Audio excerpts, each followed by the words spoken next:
Professor Wallerstein, thank you very much for being with us today. It's a great honor, actually, to have you on our team. The economic crisis have shaken up things. Do you think the financiers have a real plan of how to get us out of this crisis, or that would simply be impossible in the conditions of capitalism? I'm not sure what a real plan is. I think their plan is to continue doing the same things they've always been doing and hope for the best, which I don't think makes any sense. But basically, when you talk of a financial crisis, we've had a financial crisis for 30 years.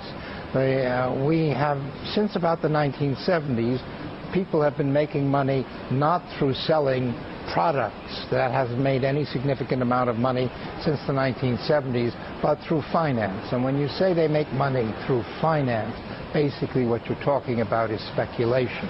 And when you're talking about speculation, what you mean is inducing people to get into debt. And people get into debt because they need things immediately, and it seems a good idea, and the problem with debts is they have to be paid back. So that suddenly people said, oh my goodness, there's a financial crisis, but it's the fifth or sixth of the bubbles, and we're in the last bubble. We haven't finished the bubbles, because how have governments responded?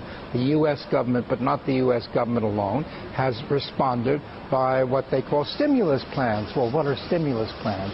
The government gives money, which it doesn't have, to banks so that they can fix up their balance sheets. Where does the U.S. government get this money that it doesn't have? Well, it borrows still more, right, from other countries. They buy U.S. Treasury bonds, and we print money. Well, when you print money, you devalue money. But that's what we're doing. We're not the only government. It's easiest for the United States to do that because we're the reserve currency, and no one can stop us from printing money. But the end of the bubble hasn't occurred yet. It's a couple of years down the line, and then there'll be a real crash.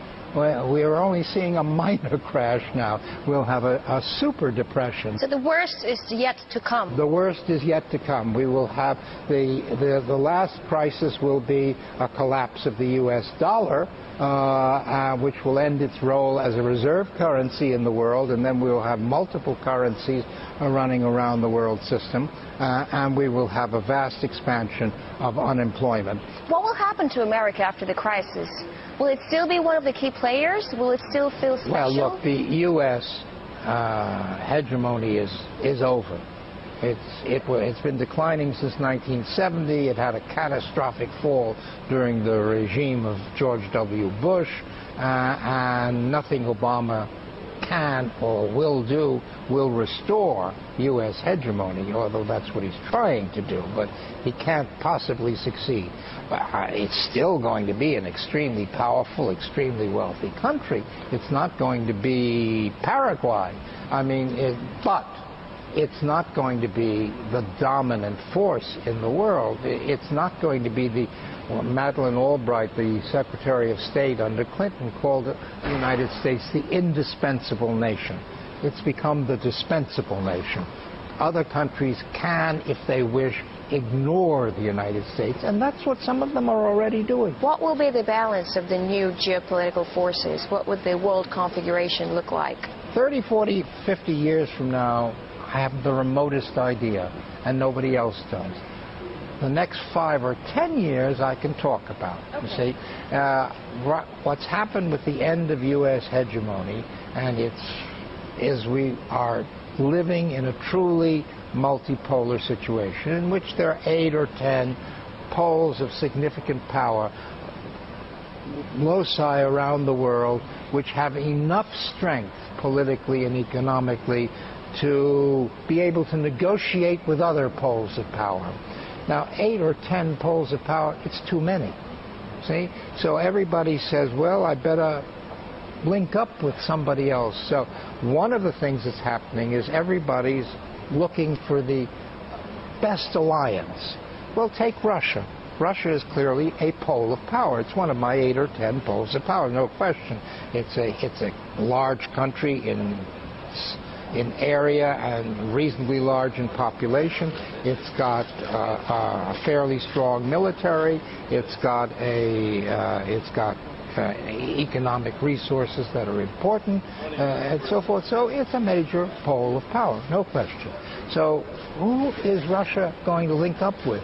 Well, you know, it's not clear. Russia sometimes plays a game in which it says, well, we want to sort of link up with China and others. That's called the Shanghai Cooperation Organization. And then Russia plays another game in which it says, well, we sort of want to link up with France and Germany and so forth. That's called European integration of some variety. And then Russia plays a game in which it says, well, we used to be great friends with India. Maybe we can renew that kind of great friendship. And then Russia says now, well, we want to do things in Latin America, so we're going to sell arms to Venezuela because we want to create links there.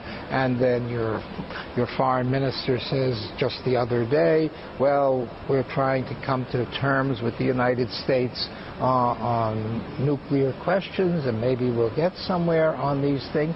So if you look at that, what Russia is sort of trying out alternative links. Russia's not the only one. You see, I could talk about Germany trying out multiple links. I could talk about Brazil trying out multiple links.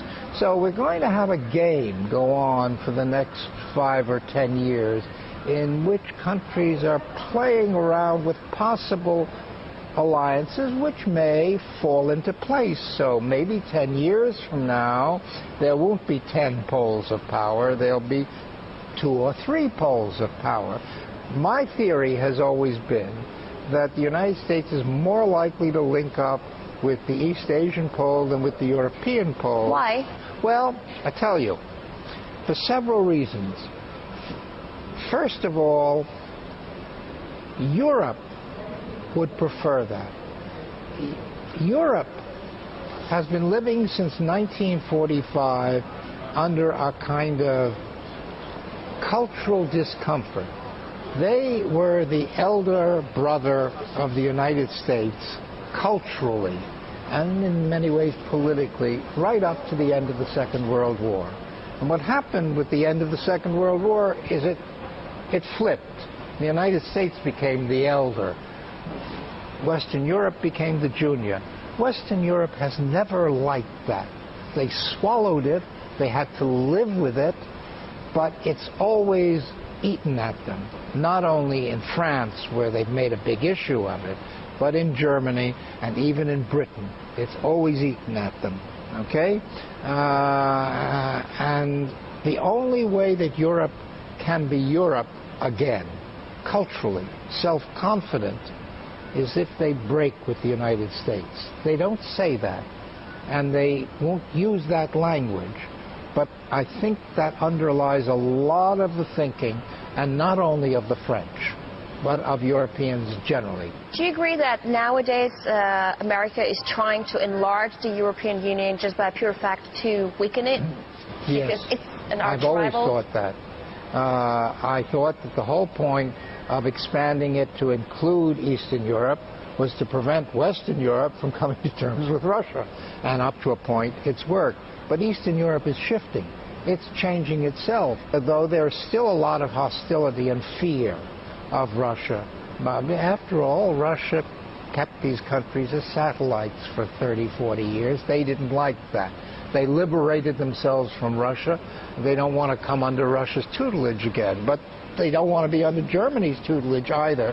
And so they have this mythical hope of the United States is going to protect them. But frankly, when the chips are down, the United States is not going to protect Eastern Europe either against Germany or against Russia. When you talk about different poles, what do you think will happen to the Arab world, especially after the U.S. has tried to democratize Islamic countries?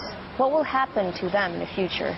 The Arab world will pursue its own interests, and it will see that the U.S. is losing wars in Iraq, in Afghanistan.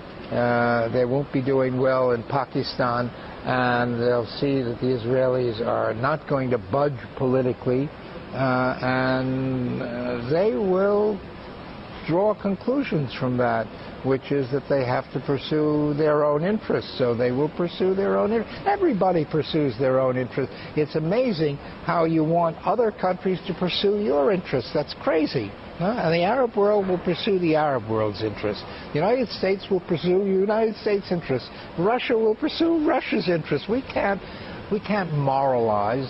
We can't have Americans telling Egyptians they should do X because it serves U.S. interests. Egypt is worried about Egypt's interests. Russia is worried about Russia's interests. Iran is worried about Iran's interests. It's normal, and they will so act.